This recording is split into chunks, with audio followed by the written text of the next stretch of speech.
had a really intriguing conversation today. It was over text, actually, from a candidate for a role on a team that I'm building.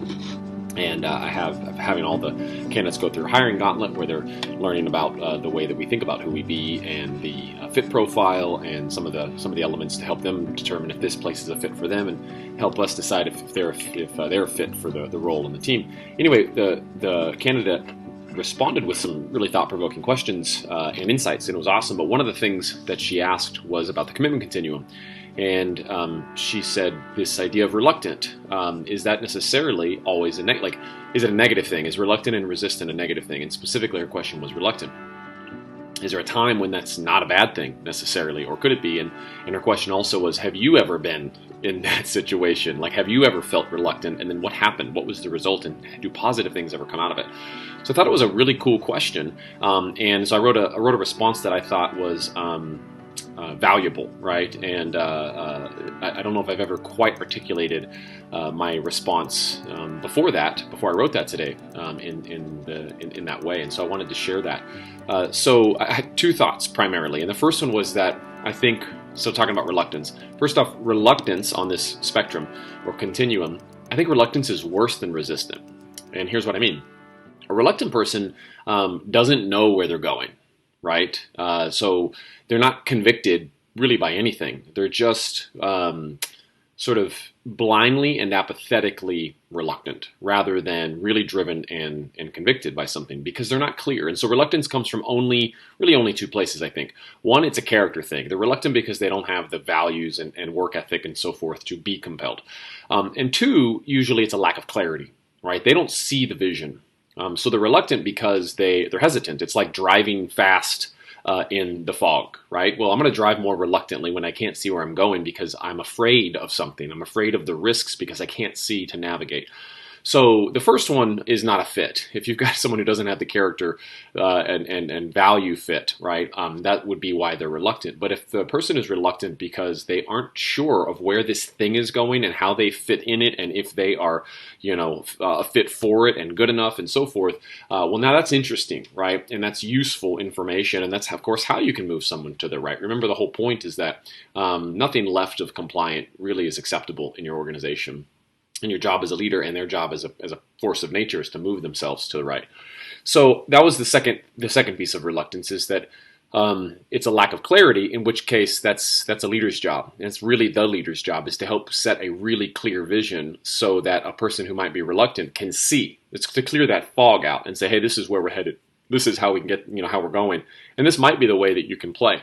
And of course, as a multiplier leader, you can tell them, and this is where I think where I think you're excellent in that way, and maybe where I think that you're going to grow. And by joining this mission or this journey that we're on, it will grow you. And so that reluctant person now can't be reluctant. Like, reluctant is sort of a purgatory holding pattern. You can't be reluctant forever. You need to get your ass off the bus and decide, I don't want to be here. Or you need to get your ass on the bus and decide, I see where we're going. I absolutely want to do here. So reluctance is lazy. And it's someone who's sitting on on the middle of a fence and won't commit to one side or the other. And when you get someone clear, then you invite them, come to this side of the fence, right? Or definitely go to the other side of the fence. But you don't get to sit on the fence in our organization and in our team. And we do that with clarity. So that was my thought about reluctance. And then I wanted to talk about resistance. I think resistance, first off, it's a lot more respectable, even if it could be more destructive. At least it's someone who's clear and someone who is, passionate about something. And here's where it's interesting. Most often, a resistant person is cancerous to your organization. Most often, that person is just usually a values misfit. That's actually usually where there's a problem with resistance, but not always. And here's where I think it's really important as a leader to be curious about someone who's resistant. Most leaders will dismiss someone who's resistant, but a person who's resistant is oftentimes, well, not often, a person who's resistant is always someone who is compelled. Interestingly, it's on the far right, but they might not be compelled toward and for the same direction and mission and purpose that the team or the organization is going in. So in that way, they're pulling actively and resisting actively against it, but they are clear at least they think they're clear. They are convicted, they are compelled, and they are also persuasive. They're influential, which means they're a leader, which means they're a force of nature. And just like a force of nature can be a positive thing, it also can be a destructive thing. So it's a place to be really curious. A lot of leaders will dismiss that. I think that's where we should lean in and say, okay, why is this person resistant? Most often, it's like I said, it's a values problem. But I've seen plenty of times, and I have been myself. And so I'd ask you to ask yourself, have you ever been resistant? And it was actually because you were compelled for the mission that your organization was on, that you were compelled about the standard of excellence of how something might be done, or even how it ought to be done. So when I ask why, and I explore why someone might be resistant, I try to see, is that person actually compelled, right? It's kind of like, I don't know, in a harness, in a column of sled dogs, right? If I've got one dog like trying to run the other direction, but that dog is running fast, well, that's a problem. That's pulling the whole sled dog, team off their track. But if that dog just wants to run fast and just isn't like, in the group and running the right direction, is there a way that I could get that dog, at the front of the pack or right next to the front of the pack, running in the same direction and actually harness that? And I think it's kind of the same thing for people on our teams, where they actually see something and they know that the team or the organization or the mission, like, they're passionate about it and they think they can actually do better.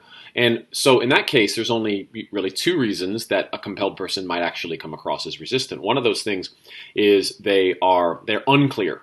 Right? Well, there's three reasons. One is they're unclear. They don't see the whole picture, which is why their conviction, which is passionate, is coming across as frustration and resistance. They're like, no, I disagree. But they disagree based on the information they have. If they had the whole picture the way a leader might have the whole picture, they might say, okay, I see the complexity there. I disagree, but I see why it's a tougher challenge. And now you can help put their brain to work on solving that problem. So that's one thing. They may not see it. So again, it's clarity. Two, they may not have the maturity. So they don't know yet, or haven't developed the skills yet about how to communicate that, how to be patient, and how to really lead laterally and lead upwards. And that's a common situation for someone who's resistant. The third thing is sometimes they might actually see something more clearly than the leadership does. That's not all the time, for sure, but that's always interesting. And if we're humble leaders and someone's being resistant, but we see that the resistance is in earnestness, and we see it's actually misguided or misdirected conviction in line with our mission, well, then we need to really be humble, right? No matter how their emotions are coming across, and be curious about that, because we should ask, like, do they see something I don't see, right? And sometimes they do. And that's really a helpful thing, and that's somebody we want on our team, right? So I think that these situations are the exception and not the norm. It's usually pretty easy to spot someone who's resistant, and a lot of times it's a values fit problem, really. But when we explore a little bit further, we can actually learn something, or we can actually coach and guide someone to help them develop the skills to mature and learn how to communicate better, to be more effective ultimately. The third thing, we can help them see the whole picture, and when we do that, we can unlock their genius. And at the end of the day, are we putting a really strong, eager, sled dog, right, in our column, or even at the front of our column, and everybody runs faster? So it's something to think about as we find ourselves in resistant places. Why am I resistant? Do I fundamentally disagree with the mission? Do I fundamentally disagree with components of the values? Am I a misfit here? In which case, get out, right? Don't be resistant there. Get out and go where it is a fit, right? Or is there something I'm not seeing? In which case, we can be curious. What am I not seeing? Right? This is so clear to me, but it doesn't seem so clear to them. So what am I not seeing? And either they can help me see something I'm not seeing, or my questions will help them see something that they're not seeing. And then as we're leading others, that's the way we should, and can approach that, is with curiosity, and ask, what are they seeing that maybe I'm not seeing? Or what do they not see that maybe I can share with them to help them see it? And then move them quickly to the right. Because what's interesting about resistant people, they're one step away from out, and they need to move quickly, right? I don't think resistant people actually move to reluctant. I don't think they move one step to the right. I think they jump over to the right side somewhere, and then quickly can become, your committed and compelled people. So food for thought as you are thinking about your own journey and your own place on this commitment continuum, and as you lead others, and have not just this lens to look at their performance, but hopefully a framework to have a conversation and actually talk about, well, where are you on this, and how are you feeling about this? And I think it's a great place to have even this conversation with, hey, if you identify that you're over here, let's talk about why. Because you either need to move left or you need to jump way to the right. So I hope that's helpful. That's what's on my brain right now as I'm trying to build a whole new team and really start to assess, hey, when the going really gets challenging here, are you going to be somebody who pulls us through the blizzard, right? Or somebody who is sort of in the back of the pack and someone has to pull your weight? Because I want people all on the right too, committed and compelled as I start to build a team. So, all right, cheers.